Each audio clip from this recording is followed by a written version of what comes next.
Halo Sobat RBD, kali ini kita akan membahas pembahasan tryout sejarah bersama saya Haifa Syafira. Nah, kira-kira soal pertamanya apa ya? Oke, kita langsung lihat. Nah, kira-kira di sini Sobat RBD tahu nggak sama gambar ini?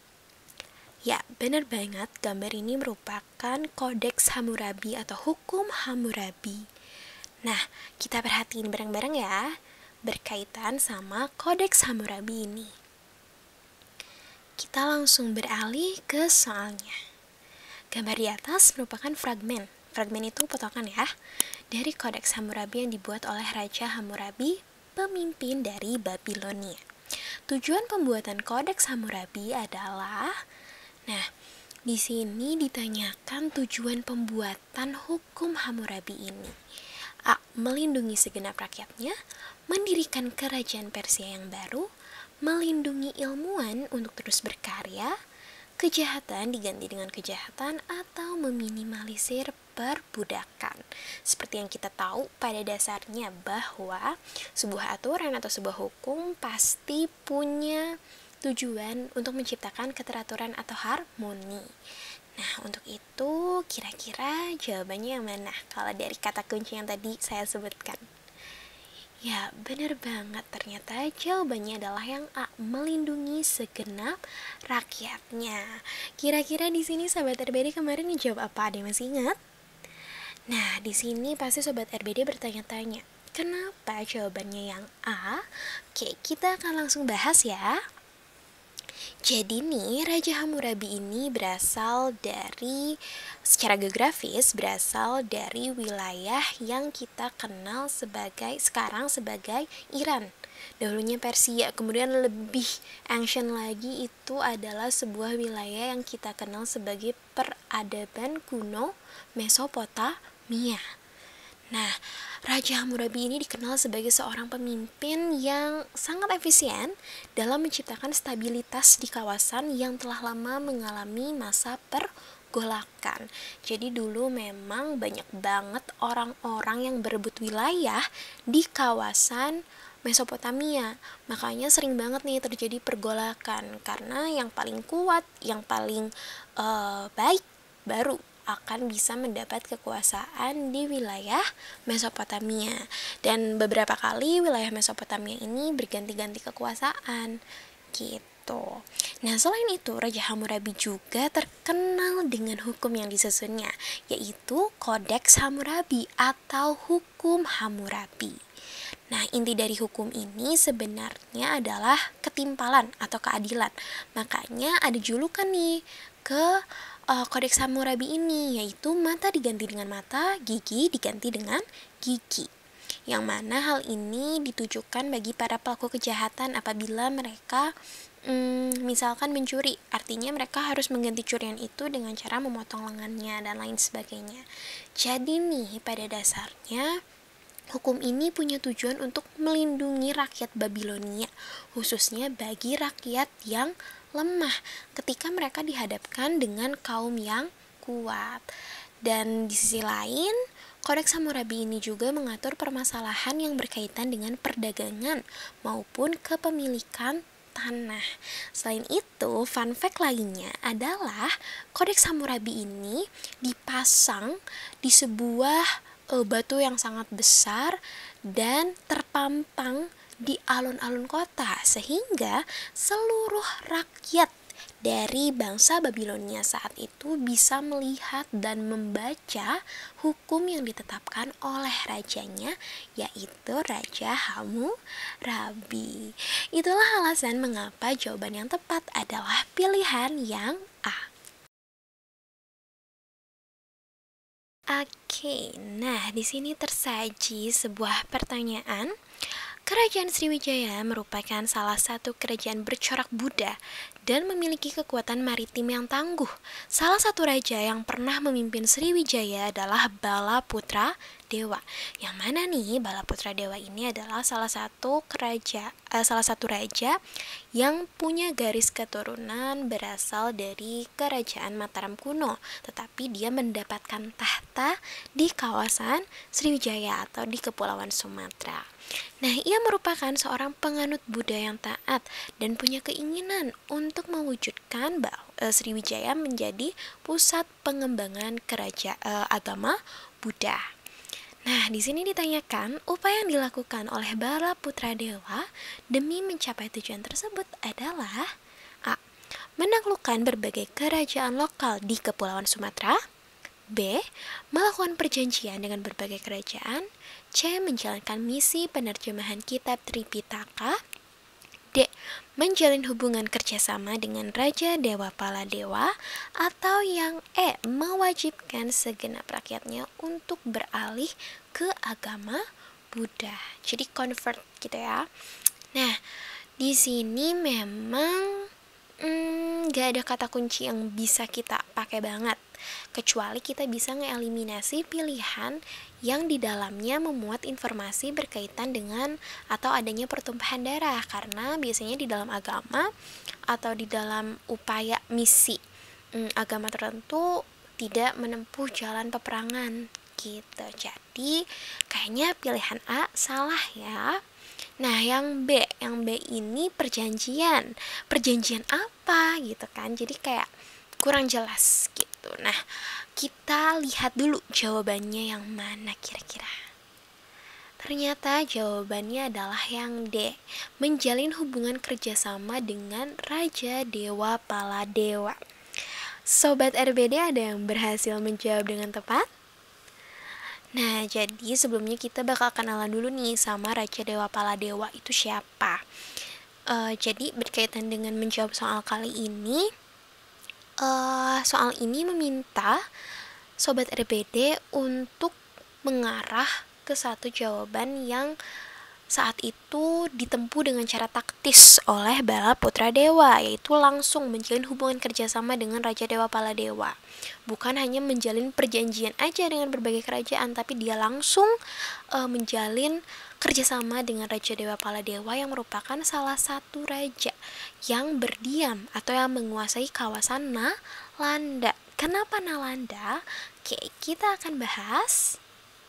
Jadi memang nih kerajaan Benggala yang dipimpin oleh Dewa Paladewa memiliki kekuasaan di kawasan Nalanda.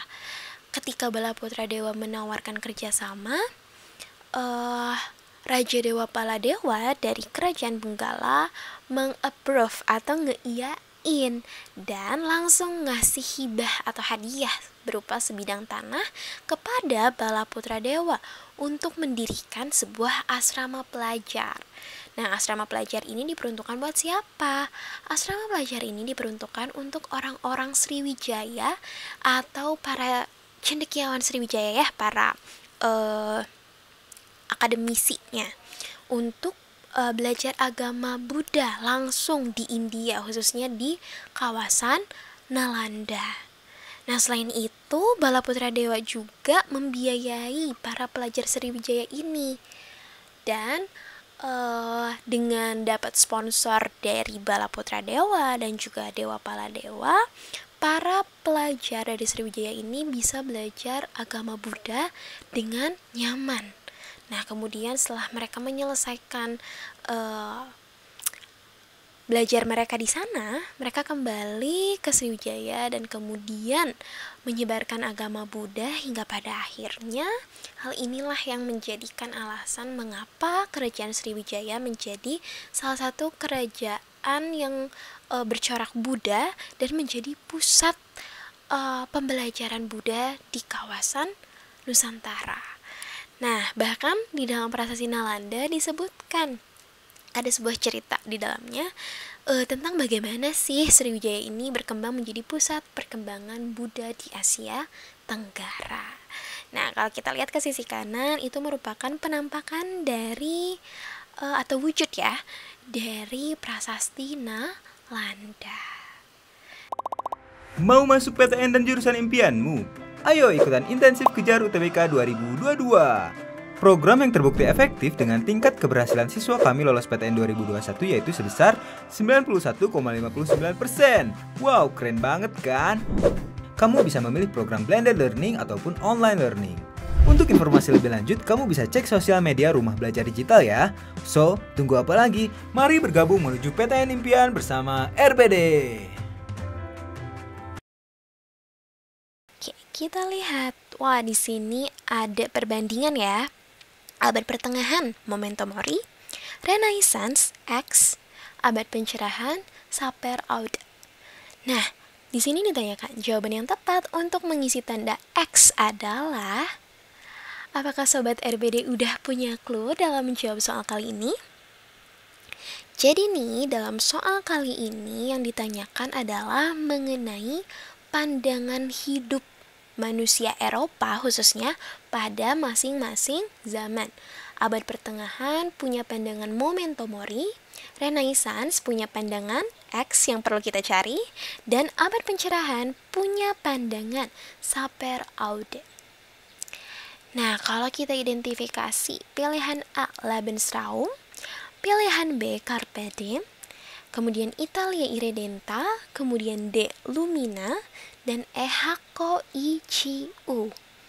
Nah, untuk Lebensraum, Italia Irredenta, dan Hakko Ichiu itu adalah sebuah semboyan atau cita-cita yang dimiliki oleh negara yang tergabung ke dalam blok poros atau blok Aksis dalam Perang Dunia yang kedua.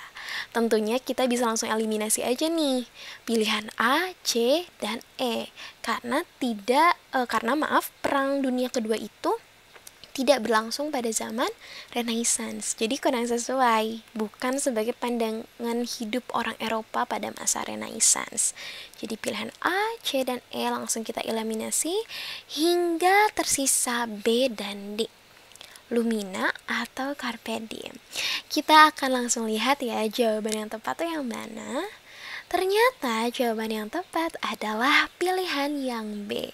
Di sini siapa nih Sobat RBD yang memilih jawaban dengan tepat? Oke, alasannya kenapa? Kita akan langsung bahas ya.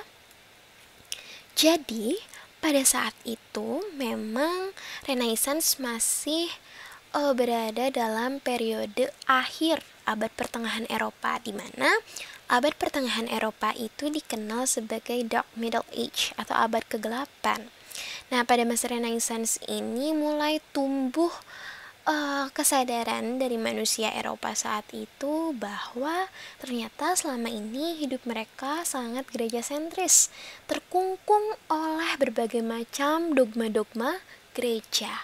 Maka dari itu, ketika masa Renaissance sudah berkembang nih akal manusia Eropa, yang mana dipelopori di kota dagang di kawasan Italia.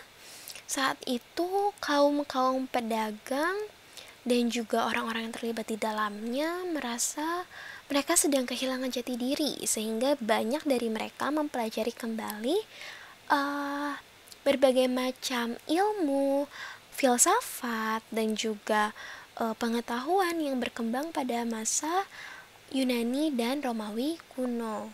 Nah, maka dari itu perubahan besar yang terjadi pada masa Renaissance adalah saat itu manusia memandang bahwa mereka bukan lagi alat kehendak Tuhan. Artinya mereka melawan berbagai macam dogma yang ada di dalam gereja. Mereka memandang diri mereka sebagai seorang individu, di mana menempatkan individu manusia sebagai pusat dari segala peristiwa. Jadi, yang menjadi penggerak sejarah adalah manusia dalam pandangan Renaissance. Nah, konsekuensi logis dari berkembangnya paham ini adalah lahir humanisme. Sebuah paham yang menempatkan manusia sebagai pusatnya, sebagai orang, sebagai individu yang punya kendali penuh atas dirinya sendiri gitu. Hingga akhirnya ada pergeseran pandangan hidup dari yang tadinya memento mori atau ingat kematian menjadi carpe diem, nikmati hidup. Kalau sekarang kita asosiasikan mungkin mirip sama slogan YOLO, you only live once. Gitu. Sementara kalau saper aude yang berkembang saat abad pencerahan itu merupakan sebuah pandangan hidup di mana manusia harus berpikir sendiri. Gitu. Nah, itulah mengapa jawaban yang tepat untuk mengisi X pada soal adalah carpe diem atau nikmati hidup. Oke, jadi nih kita akan membahas soal yang di dalamnya berkaitan dengan salah satu tokoh revolusioner yang berasal dari Tiongkok, yang mana potretnya bisa Sobat RBD lihat di sisi kanan layar ya. Di sini ditanyakan, Sobat RBD, pernahkah mendengar tokoh bernama Mao Zedong? Ia merupakan seorang tokoh yang dikenal revolusioner dari Tiongkok. Salah satu saluran yang ia gunakan untuk mencapai tujuan revolusionernya adalah melalui buku yang ia tulis. Salah satu buku karya Mao Zedong yang memuat nilai-nilai revolusioner adalah, jadi memang perlu Sobat RBD ingat, buku-buku yang terdapat di pilihan A sampai dengan E semuanya adalah buku yang ditulis oleh Mao Zedong. Dan di dalamnya juga berkaitan sama sudut pandangnya gitu. Cuma di sini yang ditanyakan adalah buku yang memuat nilai-nilai revolusioner gitu. Nah, kalau kita lihat on contradiction itu kira-kira apa ya gitu. Kemudian The Art of War itu merupakan salah satu buku yang terinspirasi dari buku dengan judul yang sama yang ditulis oleh seorang jenderal perang Sun Tzu dari masa Tiongkok kuno. On New Democracy, kemudian ada On Guerrilla Warfare, dan ada Little Red. Nah, sebagai clue atau hint buat Sobat RBD semua, buku yang memuat tentang nilai-nilai revolusioner ini adalah buku catatan Mao sendiri yang kemudian dibukukan dan dinamakan Little Red. Jadi di sini siapa nih Sobat RBD yang sudah menjawab dengan tepat? Oke, kita akan lihat ya pembahasannya gimana sih berkaitan sama buku Little Red itu. Nah, jadi nih wujud dari buku Little Red yang sudah dibukukan adalah seperti ini. Quotations from Chairman Mao Zedong. Jadi memang saat itu ketika terjadi revolusi kebudayaan di Tiongkok yang berlangsung sekitar tahun 1966 hingga 1976, rakyat Tiongkok itu banyak yang memuja Mao Zedong selaku ketua partai. Nah, pemikiran Mao Zedong atau Mao Zedong dikumpulkan untuk dikonsumsi oleh halayak ramai ya, oleh seluruh rakyat Tiongkok, dibukukan dan kemudian diberi judul Buku Merah Kecil atau Little Red Book. Nah, buku ini dianggap memberi jawaban atas setiap permasalahan yang saat itu dihadapi oleh rakyat Tiongkok. Nah, di dalam buku ini juga tersurat dengan jelas berkaitan dengan nilai-nilai revolusioner yang berusaha untuk dihidupkan kembali. Jadi buku yang memuat nilai-nilai revolusioner adalah buku catatan Mao sendiri yang kemudian dibukukan dan diberi judul Little Red Book. Itulah alasan kenapa jawaban yang tepat adalah Little Red Book. Oke, nah jadi di sini tersedia sebuah tabel perbandingan di sisi kiri.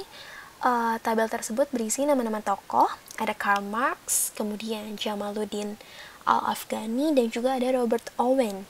Kemudian di sisi sebelah kanan terdapat paham ya atau ideologi, ada pan-Islamisme, demokrasi, dan kapitalisme.